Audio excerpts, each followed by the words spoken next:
Hello friends, स्वागत है आपके अपने चैनल नेक्स्ट क्लासेज पर। आज मैं आपको double purchase winch crab machine के बारे में बताऊंगा। पिछले लेक्चर में हमने पढ़ा था सिंगल परचेज विंच क्रैब, ठीक है। तो सिंगल परचेज विंच क्रैब में क्या था, उसमें दो स्तंभ थे और एक ड्रम था और एक गियर था और एक स्पिंडल था, ठीक है। और उसी से वो मशीन बनी थी। लेकिन इसमें जो होगा, इसमें क्या होंगे, इसमें जो है दो गियर है, दो स्तंभ है, दो स्पिंडल है, ठीक है। तो इसमें बहुत सारी चीज़ें हैं जो आपको मैं अच्छे से, बहुत अच्छे तरीके से आपको बताऊंगा। और ये मेरा अप्लाइड मैकेनिक्स चैप्टर मशीन यानी कि चैप्टर 6 का नाम है मशीन। ये मेरा 12वां लेक्चर है। अगर अभी तक मेरे टोटल 11 लेक्चर नहीं देखे हैं तो कृपया इस वीडियो के डिस्क्रिप्शन में उसका लिंक दे दी जाएगी, आप वहां से क्लिक करके देख सकते हैं, ठीक है। तो चलिए हम डबल परचेज विंच क्रैब के बारे में आपको मैं बताता हूं, ठीक है। तो देखिए इसमें क्या क्या चीज़ें हैं, आप उसको याद रखिएगा। इसमें दो स्तंभ है, एक ये स्तंभ और एक ये स्तंभ, समझ रहे होंगे। इसमें एक ये स्पिंडल है, इसे क्या बोलते हैं, स्पिंडल। C1 एक स्पिंडल और एक C2 स्पिंडल है। इसमें एक हत्था लगा हुआ है, ठीक है, P, जहाँ से हमने प्रयास एफर्ट लगा रहे हैं, हम लोग क्या रहे हैं, एफर्ट लगा रहे हैं। यहाँ पर हम एक घिरनी भी लगा सकते हैं और उससे भी घुमाकर एफर्ट लगा सकते हैं, ठीक है। चलिए यहाँ पर M1 तथा M2 दो गियर लगे हुए हैं, M1 तथा M2 दो गियर लगे हुए हैं। और N1 तथा N2 ये जो क्या है, ये पिनियन है, ठीक है ना। यहाँ पर दो गियर M1 तथा M2 है और पिनियन N1 तथा N2 है। समझ में आ गया होगा। चलिए इसमें जो है, यहाँ पर पुली भी लगाई जा सकती है घुमाने के लिए। यहाँ पर ये L दूरी हमने लिया, इसकी जो केंद्र से यहाँ से L दूरी हमने लिया और यहाँ पर प्रयास हम P लगा सकते हैं। और ये है आपकी बेरिंग, ये बेरिंग से जुड़ा होता है, जो स्वतंत्र रूप से बेरिंग से स्वतंत्र रूप से घूम सकती है। ये भी स्पिंडल बेयरिंग से जुड़ा होता है। और इसमें एक ड्रम लगा होता है जिस पर रस्सी लपेटी गई होती है और ड्रम से W का भार लेकर के उठाया जाता है, ठीक है। तो यहाँ पर T1, T2, T3, T4 ये क्या क्या चीज़ है। T1 जो है M1 पर दांतों की संख्या इस तरह चल रही है, तो M1 पर दांतों की संख्या तभी तो ये घूम सकती है। यहाँ पर T2 जो है, T2 क्या है, N1 पर दांतों की संख्या, ये एक दूसरे से जुड़े हैं, N1 पर दांतों की संख्या। इसी तरह T3 जो है, T3 क्या है, M2 पर दांतों की संख्या, M2 पर दांतों की संख्या। और T4 जो है ये क्या है, N2 पर दांतों की संख्या। चलिए ये पूरी चीज़ें आपने समझ ली है। और यहाँ पर हमने R जो ली है, यहाँ से ड्रम का रेडियस लिया है हमने R, ये यहाँ पर हमने R लिखा है, ड्रम का रेडियस। ये सारी चीज़ें हो गई। इसमें बेरिंग है, ये भी हो गया। और ये घूमेगा, ये जो घूमेगा M1 जो पिनियन घूमेगा, ठीक है, M1 पिनियन घूमेगा, इस तरह घूमेगा क्लॉकवाइज। तो N1 गियर जो घूमेगा ये एंटी क्लॉकवाइज घूमेगा, ठीक है ना। तो और M2 जो है, M2 पिनियन क्या घूमेगा, M2 ये घूमेगा एंटी क्लॉकवाइज। और यहाँ पर N2 जो है ये घूमेगा, N2 गियर है वो क्या घूमेगा, ये क्लॉकवाइज घूमेगा, ठीक है। यहाँ पर हम क्या करेंगे, यहाँ पर हम मानेंगे, क्या मानेंगे, देखिए अब हमें इससे प्रूफ क्या करना है। यहाँ पर हमने दिखाया है पिनियन, गियरों तथा पिनियनों के घुमाव की दिशा, ये घुमाव की दिशा है, टोटल आप देख रहे होंगे। अब इसमें हम क्या करेंगे, देखिए इसमें हम प्रूफ करेंगे मैकेनिकल एडवांटेज, वेलोसिटी रेशियो, ये दो चीज़ें इसमें मैं प्रूफ करके आपको दिखाऊंगा। चलिए तो हम क्या क्या मानेंगे मैं इसमें आपको बताता हूँ। स्पेस कम है और लिखूंगा कम और बताऊंगा ज़्यादा। चलिए माना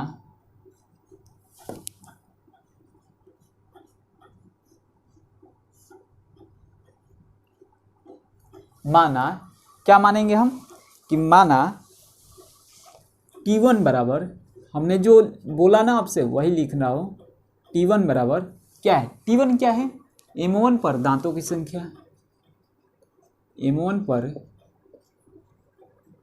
दांतों की संख्या, ठीक है। यहाँ पर T2 क्या है, T2 जो है यहाँ पे T2 क्या है, ये N1 पर दांतों की संख्या है। T2 बराबर N1 पर दांतों की संख्या, N1 पर दांतों की संख्या। और T3 क्या है, T3 जो है M2 पर दांतों की संख्या, M2 पर दांतों की संख्या।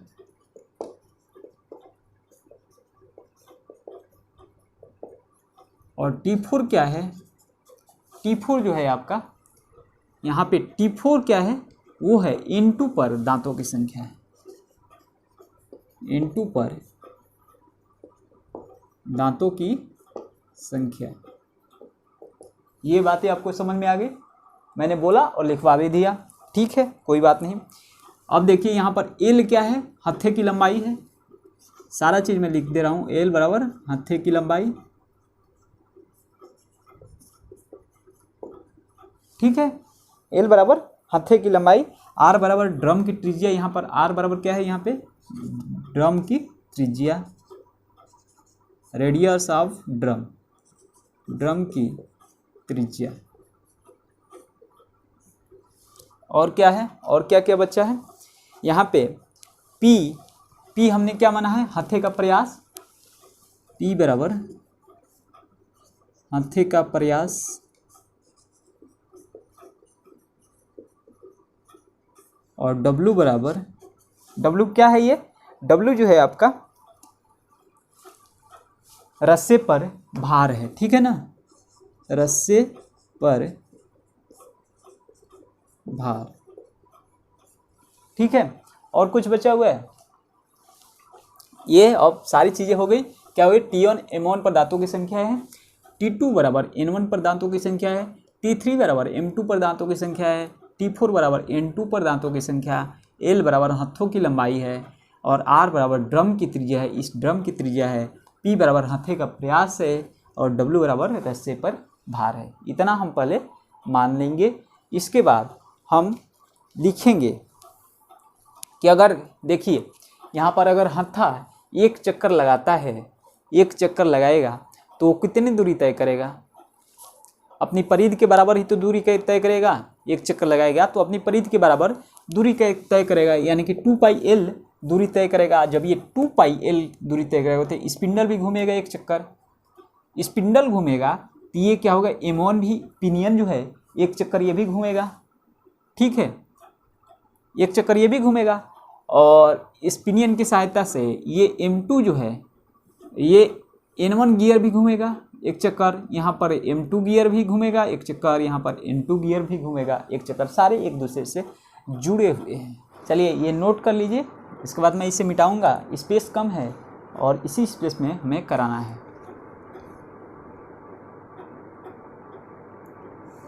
नोट कर लिए, चलिए अब मैं इसे मिटाता हूँ।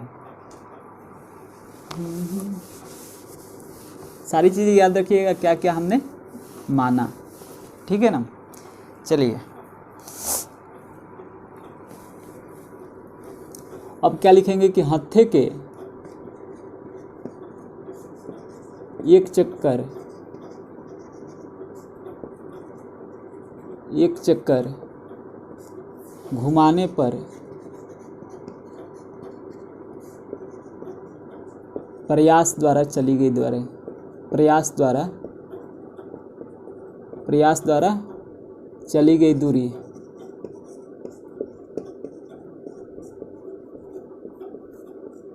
P इक्वल टू क्या है, 2πl हो जाएगा।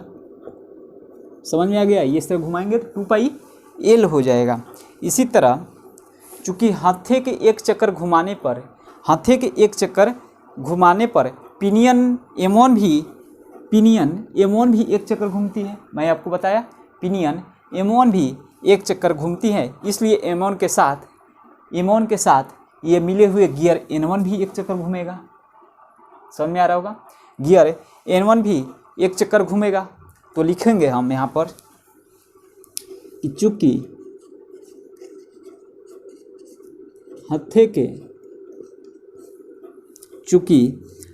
के एक चक्कर में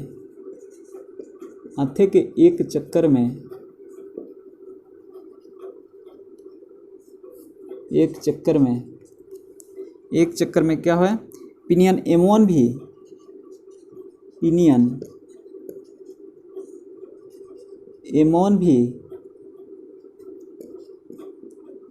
एक चक्कर घूमती है, पिनियन M1 भी एक चक्कर घूमती है।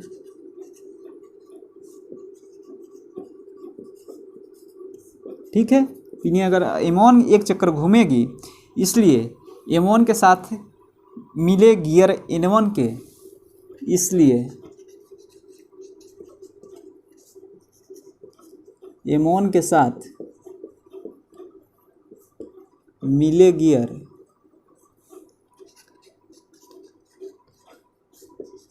N1 के चक्करों की संख्या, N1 के क्या होगी, N1 के चक्कर या फिर चक्रों की संख्या लिखेंगे तो चक्कर N1 के चक्कर क्या हो जाएगा, तो हम क्या लिखेंगे T1 क्या है, M1 पर दांतों की संख्या T1 और T2 क्या है, N1 पर दांतों की संख्या। तो T1/T2 इंटू M1 के एक चक्कर।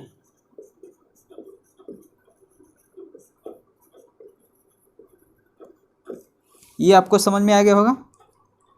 इसको हम लिख सकते हैं, और M1 के एक चक्कर क्या होगा, M1 के एक चक्कर यानी कि 1, यानी कि लिख सकते हैं is equal to T1/T2 into 1। ठीक है, ये आपको समझ में आ गया होगा।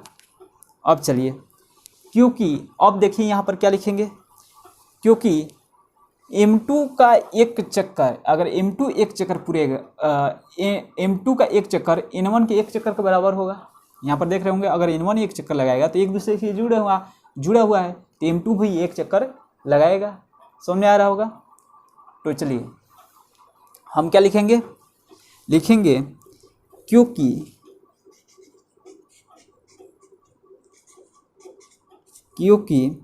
ठीक है, M2 के चक्कर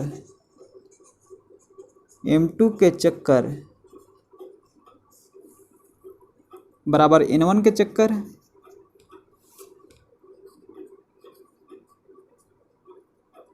समझ में आ रहा होगा।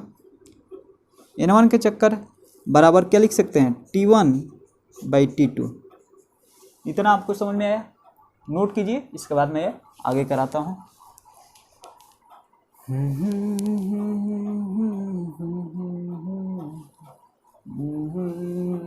ये हत्थे है,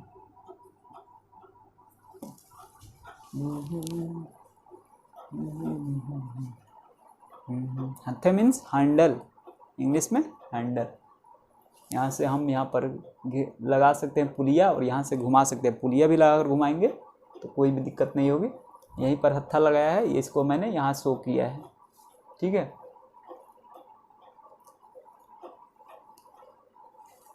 चलिए अब मैं इसे मिटाता हूँ और आगे की तरफ हम लोग बढ़ेंगे। ध्यान रखिएगा। ठीक है, क्या क्या हमने निकाला, अभी इतना मिटाता हूँ।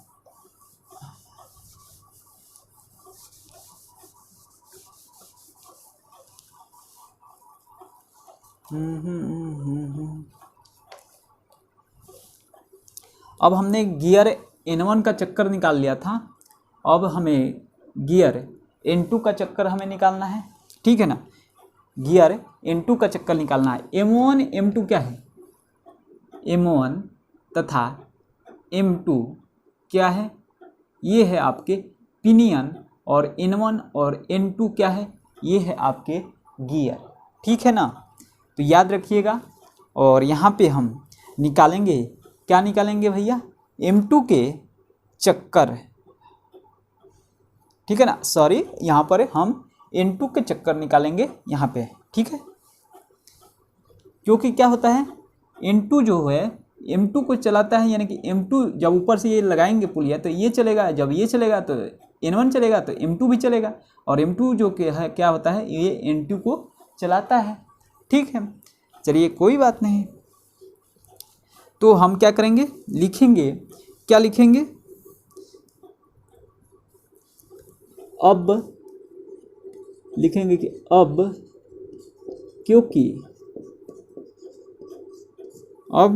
क्योंकि N2 को M2 चलाता है, N2 को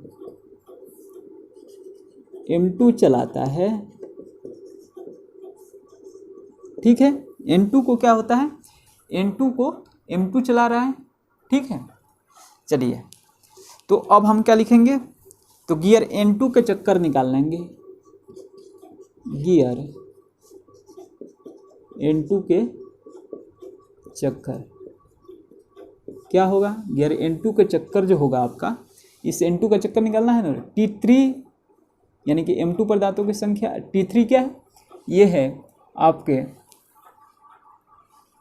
M2 पर दांतों की संख्या है, और T4 जो है N2 पर दांतों की संख्या है। T3 क्या है, M2 पर दांतों की संख्या, और T4 जो है N2 पर दांतों की संख्या। तो लिखेंगे T3 बाई T4 इंटू क्या हो, M2 के एक चक्कर, यानी कि M2 लिखेंगे, क्या लिखेंगे, M2 के चक्कर, यानी कि M2 के चक्कर, M2 जितना चक्कर लगेगा उतना ही तो ये लगाएगा।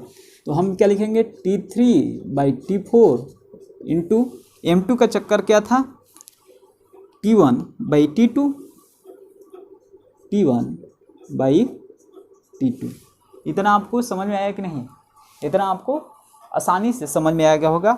ठीक है, और बहुत ही आसानी से मैं आपको वेलोसिटी ऑफ रेशियो निकाल के दिखाऊंगा, और वीडियो को अंत तक देखते रहिएगा, क्योंकि ये आपके लिए ये डबल परचेज क्या है, डबल परचेज ये मशीन जो है ये बहुत ही इम्पोर्टेंट है मैकेनिकल इंजीनियर के लिए। ठीक है ना, तो चलिए मैं इसको और आगे की तरफ बढ़ाता हूँ, और इसके बाद हम क्या लिखेंगे, अगर ये N2 चलेगा, ठीक है, N2 चलेगा तो ये ड्रम भी चलेगा, क्योंकि ये जुड़ा हुआ है, स्पिंडल ड्रम जुड़ा हुआ है N2 से, तो ड्रम भी चलेगा, तो ड्रम भी एक चक्कर लगाएगा। अगर ड्रम एक चक्कर लगाएगा तो ये क्या होगा, रस्सी इस पर लपेटेगा, तो रस्सी लपेटेगा तो ये क्या होगा, वेट ऊपर जाएगा, भार ऊपर जाएगा। तो हम क्या लिखेंगे,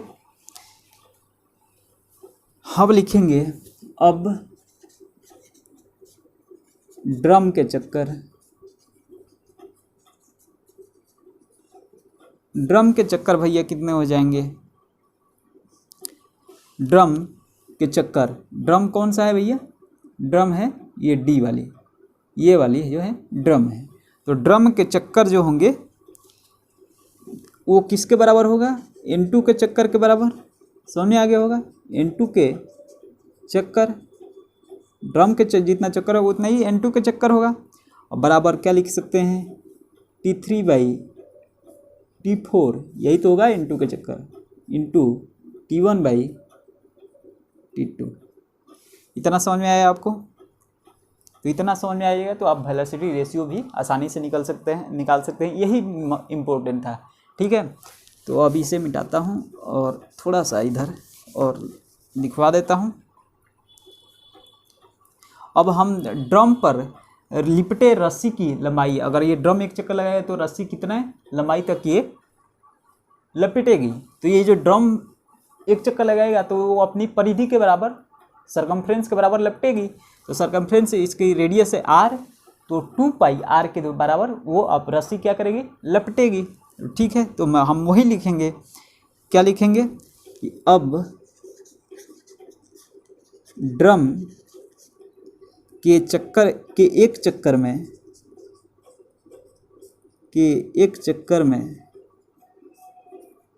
ड्रम के एक चक्कर में ड्रम पर लिपटी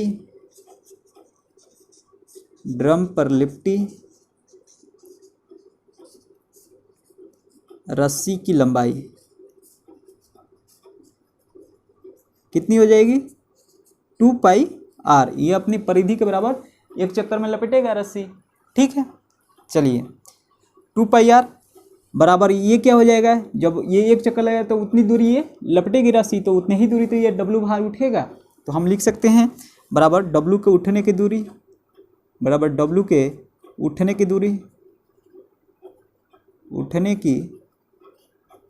दूरी यानी कि W का विस्थापन आ गया यहाँ से, ठीक है। तो यहाँ पर हम और लिख सकते हैं क्या भैया कि ड्रम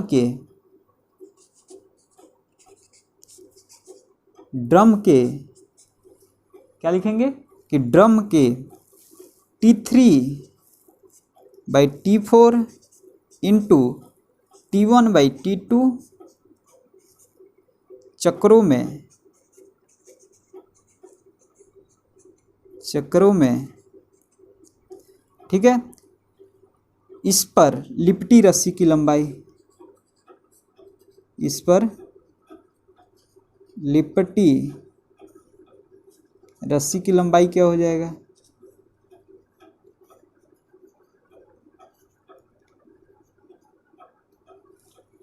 रस्सी की लंबाई ये क्या हो जाएगा आपका, ये रस्सी की लंबाई जो होगा आपका T3/T4 इंटू T1/T2 ये तो हो जाएगा इंटू 2πr बराबर W के उठने की दूरी हो जाएगी। ये जो होगा इज इक्वल टू W के उठने की दूरी, यानी कि W का विस्थापन अब आ गया, W का विस्थापन आ गया, प्रयास का विस्थापन आ गया, तो हम वेलोसिटी रेशियो आसानी से फाइंड कर सकते हैं। तो इतना नोट कीजिए और इसके बाद मैं आपको वेलोसिटी रेशियो निकाल के दिखाऊंगा क्योंकि उसका फार्मूला क्या बनेगा। फटाफट नोट कीजिए।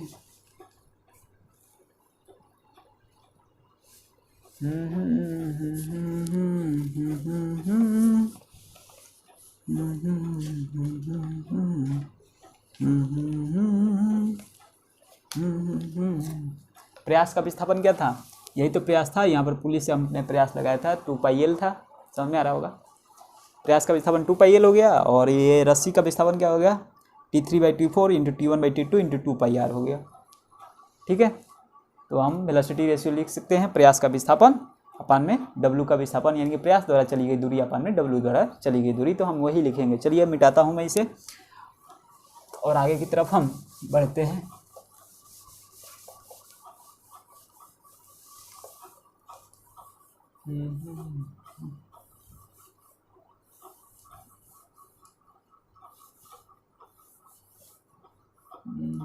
मैकेनिकल इंजीनियर, हम क्या बनने जा रहे हैं, मैकेनिकल इंजीनियर। अब देखिए यहाँ पे अब लिखेंगे अतः वेलोसिटी रेशियो यानी कि वेगानुपात जो होगा P द्वारा चली गई दूरी यानी कि प्रयास द्वारा चली गई दूरी अपान में W द्वारा चली गई दूरी, W द्वारा चली गई दूरी, समझ में आ गया होगा। तो P द्वारा चली गई दूरी क्या था, velocity ratio equal to 2πl था, और W द्वारा चली गई दूरी यहाँ पर हमने लिखा था, क्या लिखा था कि T3/T4 लिखे थे हमने, T3/T4 into T1/T2 into 2πr लिखा था हमने। R क्या है, ये ड्रम की त्रिज्या है। अब आसानी से इसको लिख सकते हैं वेलोसिटी रेशियो इक्वल टू, हम इसको ऊपर लेकर चले जाएं तो क्या हो जाएगा T2/T4 T2 into T4 T2/T4 2π से 2π कैंसिल कर देते हैं इंटू L बच गया इंटू L अपान में क्या हो जाएगा T1/T3R T1/T3 और R, ठीक है। इसको और आसानी से लिख सकते हैं velocity ratio equal to L/R into T2/T1 into T4/T3। ये आप आसानी से याद कर सकते हैं। वेलोसिटी रेशियो का फार्मूला आपका बन गया, इसी पर क्वेश्चन सॉल्व होगा। ठीक है, नोट कर लीजिए इसे भी। इसके बाद हम मैकेनिकल एडवांटेज निकालेंगे।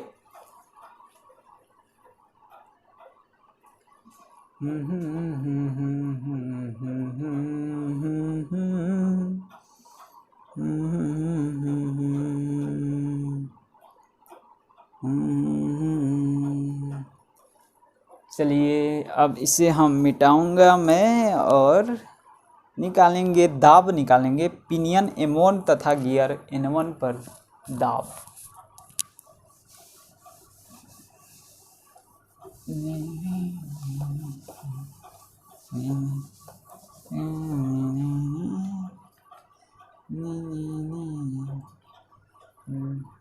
मैं इसे मिटा दूं क्या? आपको इसकी फिगर मैं दिखाऊंगा, ठीक है, साइड में। इसको मैं अब मिटा देता हूँ। चलिए मैं इसे मिटा देता हूँ।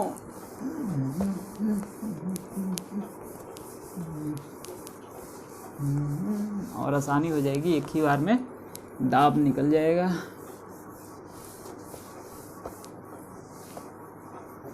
अब क्या निकालेंगे हम? पिनियन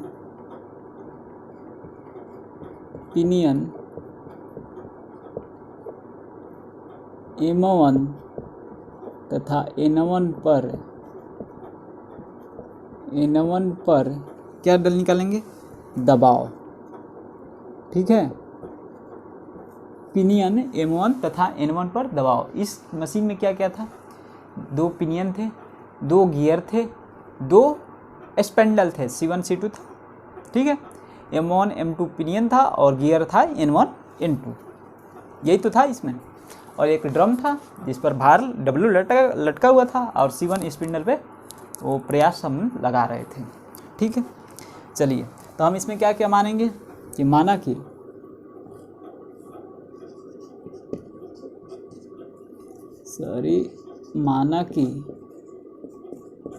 क्या मानेंगे? पिनियन M1 तथा गियर N1, पिनियन M1 तथा गियर N1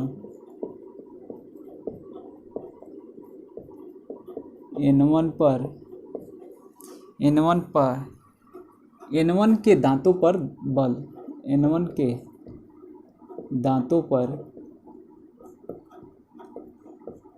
मान के चलो कि बल क्या लग रहा है? F लग रहा है। पिनियन M1 तथा गियर N1 के दांतों पर जो बल लग रहा है वो F1 ले रहे हैं, F1 ले लीजिए। ठीक है, चलिए इसी तरह पिनियन M1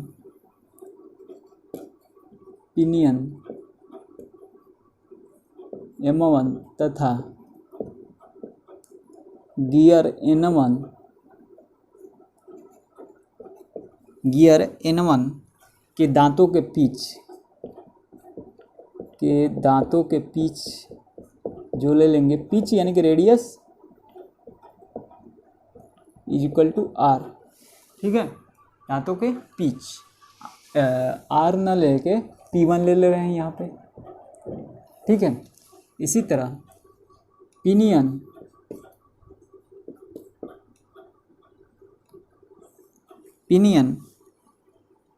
ठीक है M2 तथा गियर N2,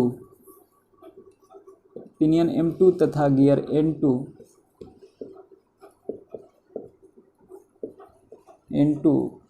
के दांतों पर बल क्या हो जाएगा? के दांतों पर बल हम क्या मान लेंगे?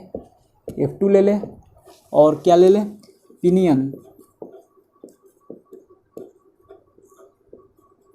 M2 तथा गियर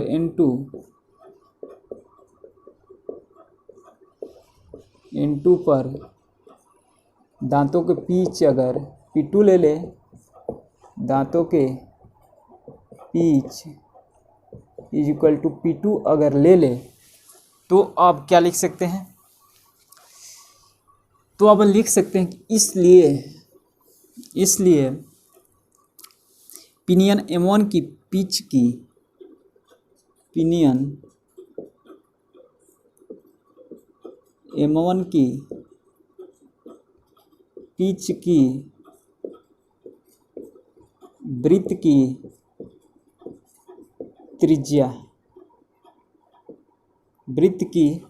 त्रिज्या यानी कि R1 जो होगा T1 इंटू P1 अपान 2 पाई हो जाएगा। समझ में आ रहा होगा? R1 जो होगा T1 इंटू P1 अपान 2 पाई। ठीक है, क्योंकि T1 into P1 equal to क्या हो जाएगा? 2 पाई R होगा। ठीक है, यहाँ से हम R1 निकाल लिए। और हम क्या निकाल सकते हैं? गियर N1, क्या लिख सकते हैं? गियर N1 की पिच वृत्त त्रिज्या जो होगी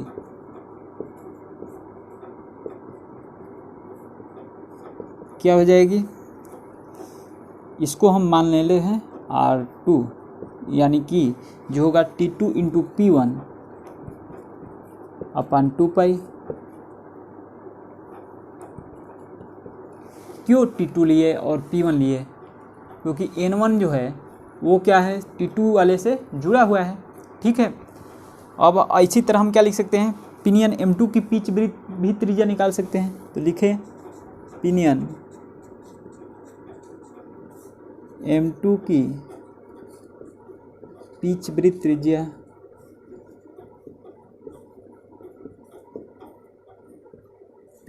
त्रिज्या इसको हम R3 मान लेते हैं। इसको हम लिखेंगे T3 इंटू P2 अपान 2 पाई। ये इतना समझ में आया? ठीक है, तो अब लिखेंगे क्या कि अब क्योंकि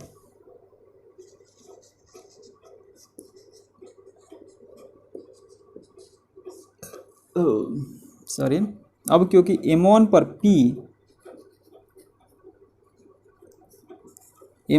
P और F1 बल कार्य करते हैं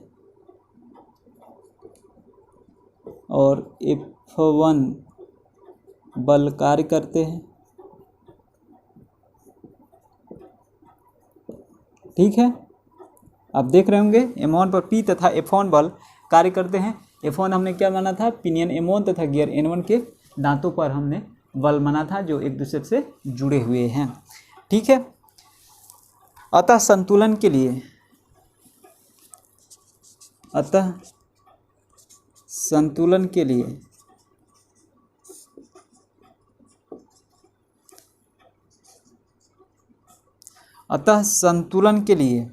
हम क्या लिख सकते हैं? स्पिंडल C1 के अक्ष पर हम घूर्णन ले लें।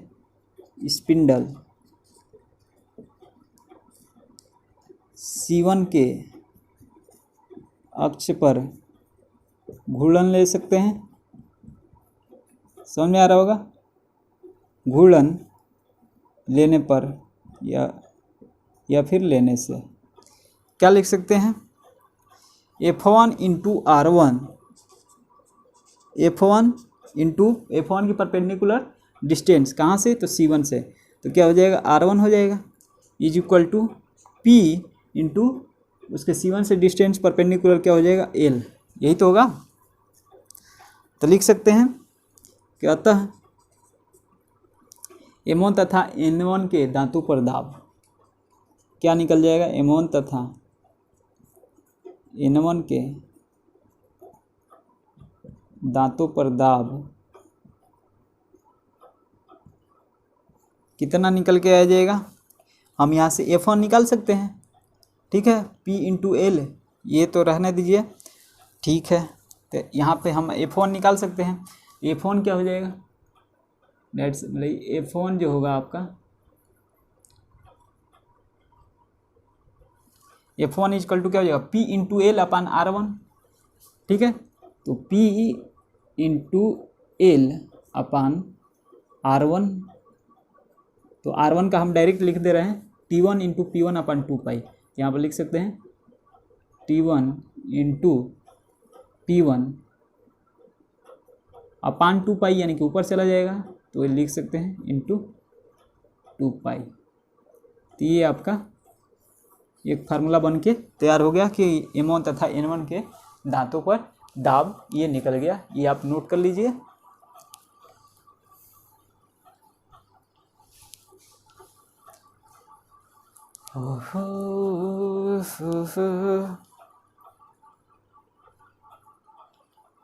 अब हम M2 तथा N2 के दांतों पर दाब निकालेंगे इसके बाद, ठीक है। और इसके बाद ये आपका डबल विंच क्रैब समाप्त हो जाएगा, ठीक है। इतना ही था टॉपिक। चलिए अब मैं इसे मिटाता हूँ।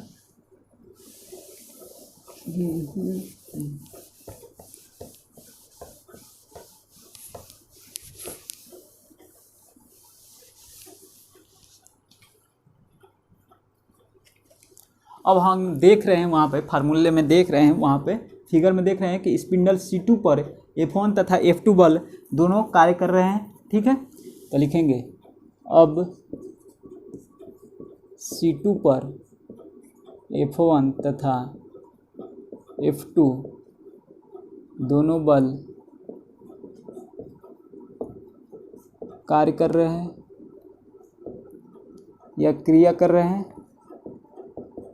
ठीक है। तो संतुलन के लिए हम क्या कर सकते हैं, C2 पर घूर्ण ले सकते हैं। अतः संतुलन के लिए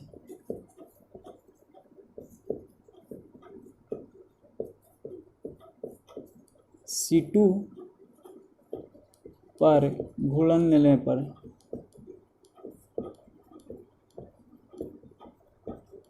ठीक है, C2 पर हम घूर्ण लेने पर तो F2 इंटू R3, F2 की परपेंडिकुलर डिस्टेंस कहाँ से, तो C2 से। C2 उसका अक्ष है, उससे परपेंडिकुलर हम डिस्टेंस लेंगे, इज इक्वल टू क्या हो जाएगा, F1 इंटू R2।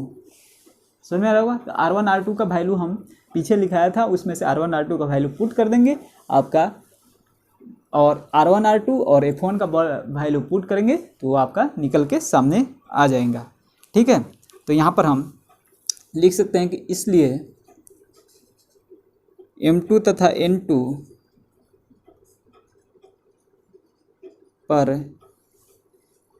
पर शरीर के दांतों पर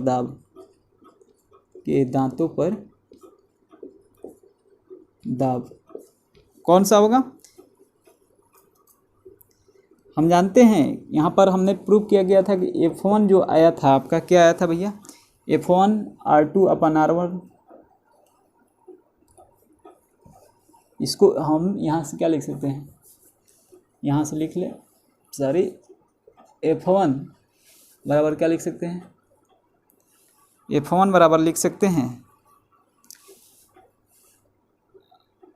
F2 R3 अपन R2 लिख सकते हैं, ठीक है। इसके बाद तो M2 तथा N2 पर कौन सा बल कार्य कर रहा है, F2 बल कार्य कर रहा है। तो F2 हम निकालेंगे, F2 बराबर क्या हो जाएगा, F1 इंटू R2 अपन R3। तो हमने F1 का वैल्यू क्या निकाला था, ये 2 है। F2 बराबर F1 का वैल्यू हमने क्या निकाला था, PL इंटू 2 पाई, PL इंटू 2 पाई अपन क्या निकाला था, T1 into P1, T1 into P1। F1 का वैल्यू हो गया। अब R2 का वैल्यू हम लिख लेते हैं। R2 का जो वैल्यू था आपका T2 P1 अपन 2 पाई, T2 P1 अपन 2 पाई, और अपान में R3 का वैल्यू क्या था, यहाँ से R3 का वैल्यू क्या था, यहाँ पर लिख दे रहा हूँ, अपान में R3 का वैल्यू अपना क्या था, T3 P2 अपन 2 पाई, T3 P2 अपन 2 पाई, यही तो था, ठीक है। ये 2 पाई ऊपर चला गया तो 2 पाई से 2 पाई कैंसिल हो जाएगा, ठीक है। तो हम यहाँ से F2 जो निकालेंगे, F2 निकल के क्या आ जाएगा, 2 पाई PL T2 P1, 2 पाई PL T2 P1 अपान ये क्या बचेगा T1 P1 और ये T3 P2 बचेगा, T1 P1 और इंटू T3 P2 बचेगा। ठीक है, तो यहाँ पर क्या क्या कट रहा है, P1 कट जा रहा है और कुछ कर रहा है, कट रहा है P2 नहीं कटेगा, तो आप लिख देंगे कि F2 बराबर क्या आ जाएगा आपका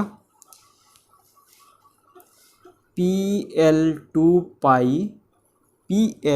पाई और T2 वही तो आएगा, F2 बराबर PL2 पाई T2 अपान क्या बचा यहाँ पे T1 T3 P2।